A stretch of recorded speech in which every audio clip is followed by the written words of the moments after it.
Assalamualaikum warahmatullahi wabarakatuh.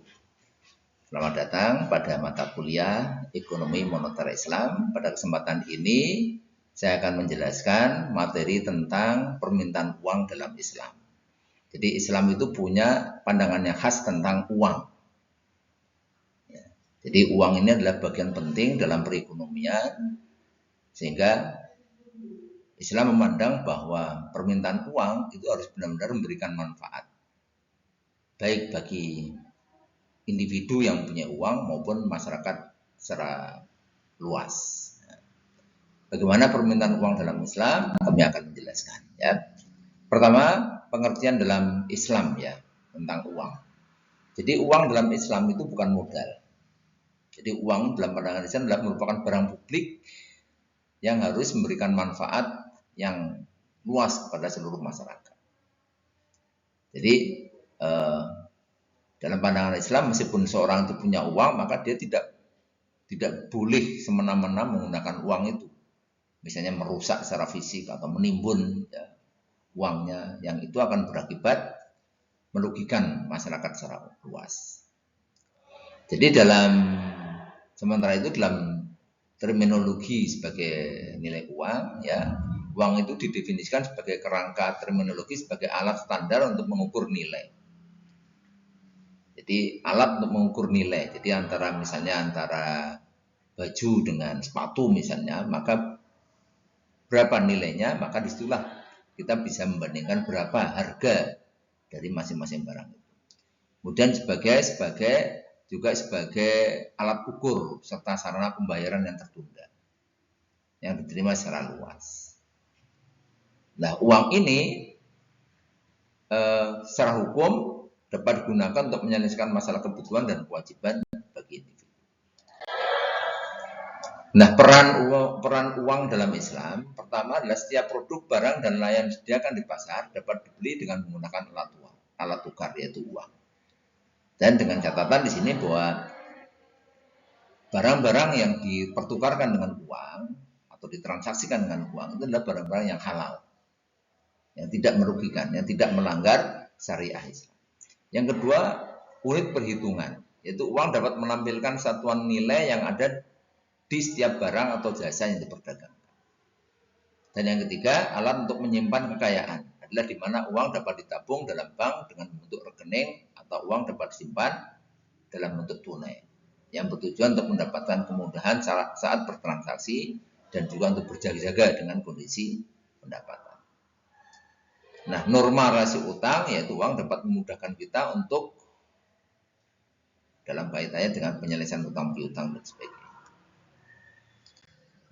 Nah, jenis-jenis uang itu di situ disebutkan ada uang logam, ada uang barang, ada uang bank, dan uang kertas. Ya, uang kertas. Nah, bagaimana pandangan Islam tentang jenis-jenis uang tersebut? Nah, memang di sini ada perbedaan pendapat ya di antara para ahli ekonomi Islam ya. Ada yang berpendapat bahwa uang itu harus dalam bentuk emas dan perak secara fisik gitu ya. Tapi ahli ekonomi moneter Islam yang lain berpendapat ya apapun bentuk uang termasuk uang kertas, asal otoritas moneter itu bisa menjaga stabilitas nilai uang dan ketersediaan uang untuk menopang kegiatan transaksi ekonomi, maka nggak jadi masalah. Nah, tinggal sekarang secara individu, masyarakat dalam menggunakan uang itu harus menghindarkan dari perilaku-perilaku yang tidak sesuai dengan prinsip Islam. Misalnya, uang digunakan untuk berjudi, uang digunakan untuk membeli barang-barang yang haram, ya. Atau sebaliknya, uang digunakan untuk berbelanja yang melebihi kebutuhan, terlalu boros dan sebagainya. Nah, ini juga sesuatu yang dihindarkan. Nah, permintaan uang dalam Islam ya dipengaruhi oleh motif seorang Muslim menggunakan uang. Ya, jadi kalau dalam teori ekonomi modern itu dikatakan ada 3 motif: motif transaksi, motif berjaga-jaga, dan motif spekulasi. Nah, di sini permintaan uang dalam Islam itu menghilangkan motif untuk spekulasi.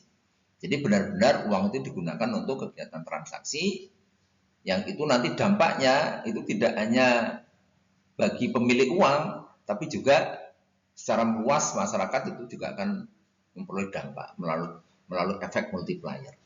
Dan yang kedua adalah motif berjaga-jaga atau investasi. Karena ketidakpastian itu pasti akan kita hadapi ya. Kita tidak tahu ke depan itu akan seperti apa. Sehingga disinilah pentingnya uang kita gunakan untuk berjaga-jaga.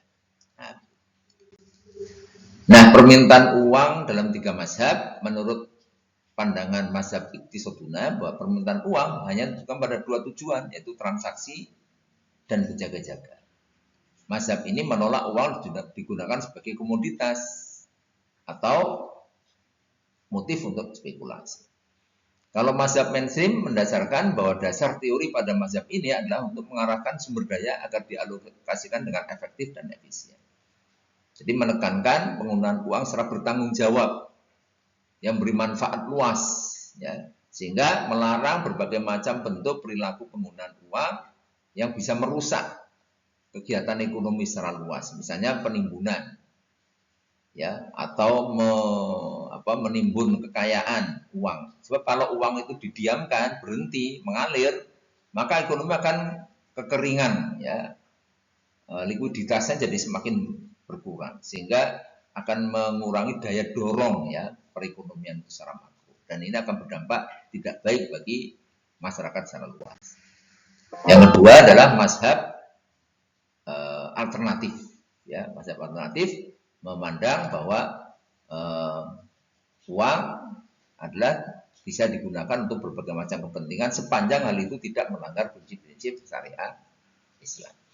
Demikian materi yang kami sampaikan pada mata kuliah Ekonomi Moneter Islam pada materi tentang permintaan uang dalam Islam. Mudah-mudahan ada manfaatnya. Terima kasih. Assalamualaikum warahmatullahi wabarakatuh.